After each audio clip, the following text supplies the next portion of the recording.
नमस्कार दोस्तों, आज की जो हम कहानी लेकर के आए हैं, ये कहानी उत्तर प्रदेश के मेरठ के एक जैद नाम की लड़के की है जो साल 2018 में सऊदी अरब काम करने जाता है और वहाँ पर काम करने के ही दौरान उसको मौत की सज़ा सुना दी जाती है। तो दोस्तों, कहानी में लास्ट तक बने रहें, तभी पूरी कहानी समझ में आएगी। आइए कहानी को स्टार्ट करते हैं। सऊदी अरब मंत्रालय में एक लेटर लिखा जाता है और उस लेटर को भारतीय दूतावास में पहुंचा दिया जाता है। अब वो लेटर जब भारतीय दूतावास में पहुंचता है तो भारतीय दूतावास से उस लेटर को भारतीय मंत्रालय के लिए रवाना कर दिया जाता है। भारतीय मंत्रालय यानी नई दिल्ली में जब वो लेटर पहुंचता है तो उसके बाद दोस्तों उस लेटर को तुरंत मंत्रालय से यूपी के लिए रवाना कर दिया जाता है। उत्तर प्रदेश के मेरठ के जिला अधिकारी के पास जब वो लेटर आता है, वो उस लेटर को पढ़ते हैं और पढ़ने के बाद उस लेटर को वो तुरंत दोस्तों जिला अधिकारी उस लेटर को तुरंत फॉरवर्ड कर देते हैं मेरठ एसएसपी के पास। मेरठ एसएसपी विपिन टाडा जब उस लेटर को पढ़ते हैं, उस लेटर की पूरी जानकारी करने के बाद दोस्तों विपिन टाडा उस लेटर को तुरंत मोडाली थाना भेज देते हैं, जहाँ की थाना अध्यक्ष सौम्या थी। अब वो एक दिन सौम्या सुबह अपनी ड्यूटी पे आती हैं और वो बहुत सारे कागज पढ़ रही थी और उनमें साइन वगैरह कर रही थी। इसी तरह करते करते अचानक से सौम्या के हाथ में एक छोटा सा कागज लगता है और उस कागज को सौम्या जब पढ़ती हैं, सौम्या उस लेटर को पढ़ने के बाद तुरंत अपनी कुर्सी को छोड़ देती हैं और थाने से तुरंत गांव रछूती के लिए रवाना हो जाती हैं। अब दोस्तों सौम्या गांव रछूती पहुंचती हैं, जो कि उनके थाना के अंतर्गत आता था।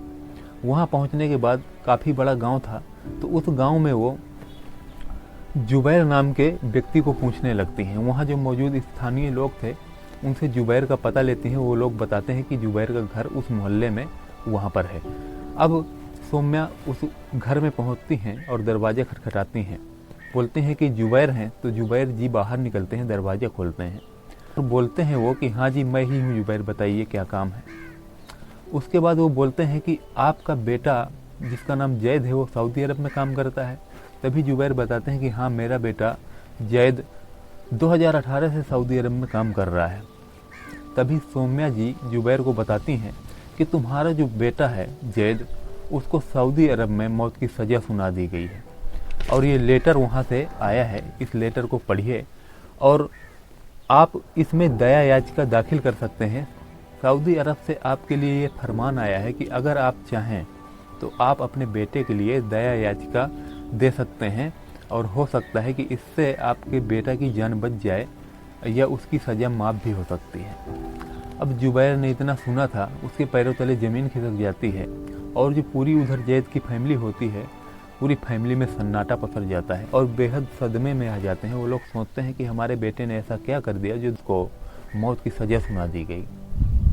दोस्तों, अब इतना बताने के बाद सौम्या जी वहाँ से चली जाती हैं और जुबैर जी इस मामले में काफ़ी ज़्यादा परेशान हो जाते हैं और पता करना चालू कर देते हैं। दरअसल दोस्तों जुबैर के 6 बेटे हैं, उनमें से दूसरे नंबर का बेटा जैद है, जो कि साल 2018 से सऊदी अरब में काम कर रहा है। दोस्तों फैमिली में काफ़ी ज़्यादा दुख का माहौल था, काफ़ी ज़्यादा परेशान थे। दरअसल दोस्तों जैद 2018 में सऊदी अरब गया था, वहाँ पर उसको नौकरी भी मिल जाती है।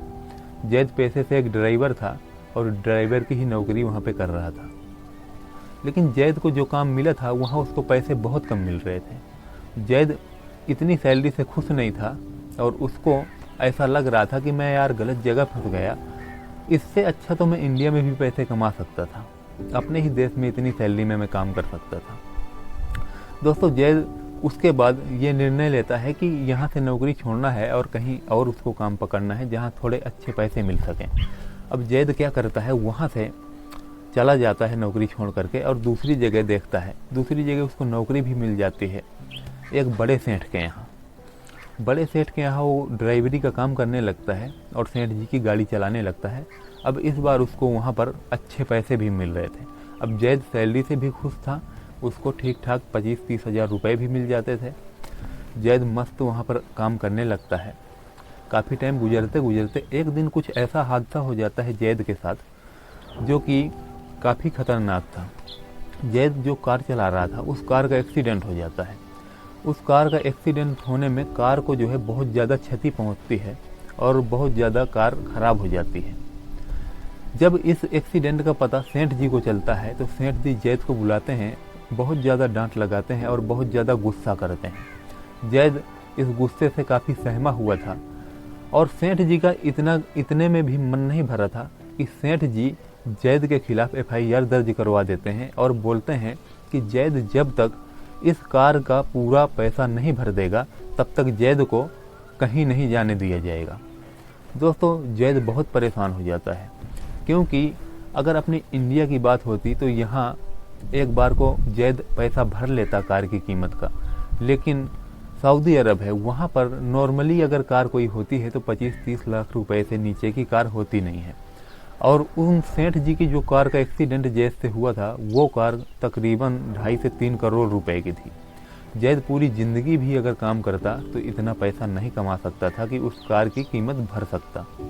दोस्तों, जैद समझ चुका था कि अब कैसे भी करके यहाँ से बचना है, नहीं तो ज़िंदगी खराब हो जाएगी।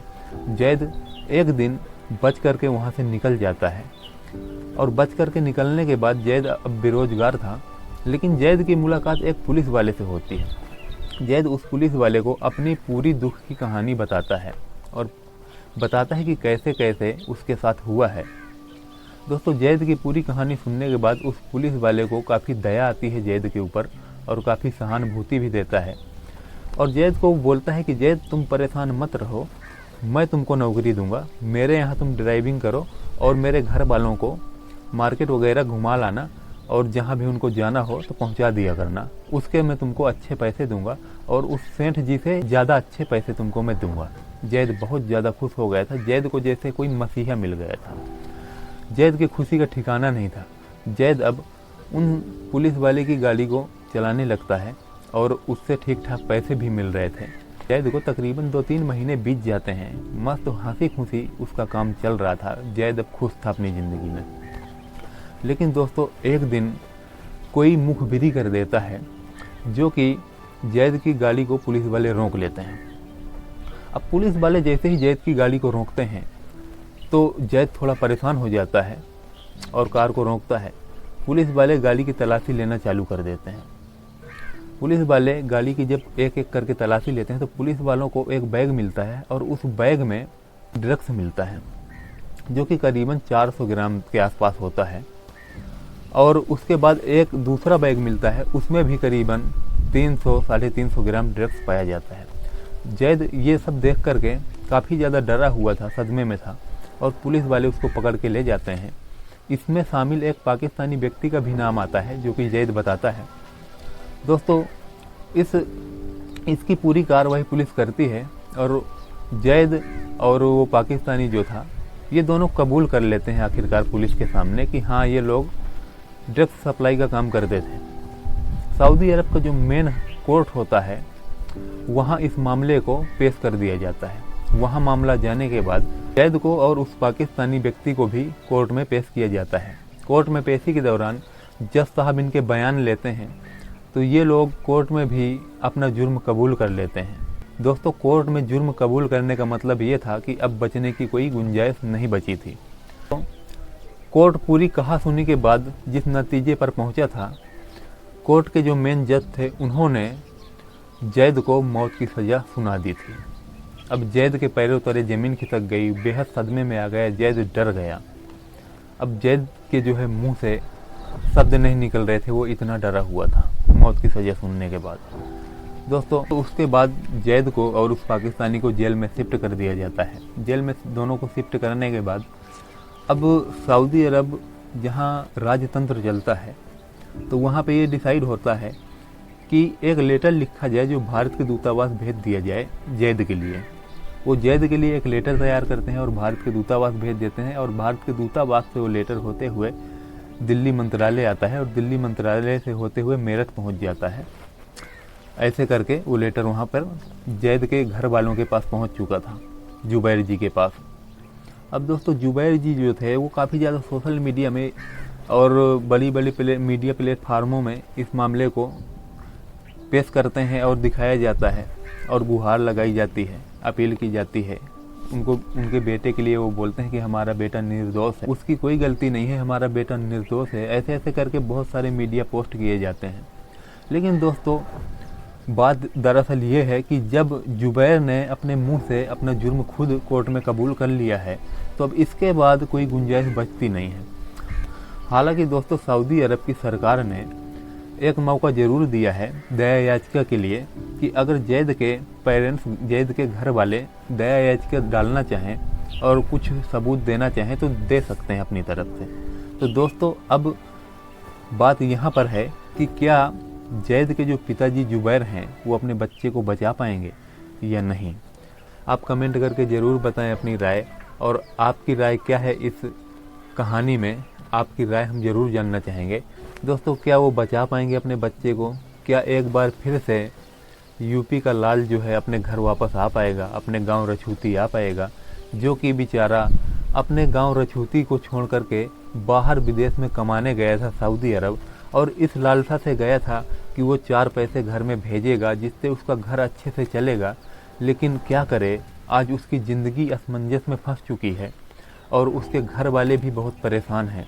दोस्तों इस कहानी को लेकर के सोशल मीडिया में काफ़ी ज़्यादा पोस्ट हुए हैं, और इस वीडियो के ज़्यादा से ज़्यादा शेयर ज़रूर करें ताकि ज़्यादा से ज़्यादा लोगों तक ये कहानी पहुंच सके और जैद के लिए आवाज़ उठाई जा सके।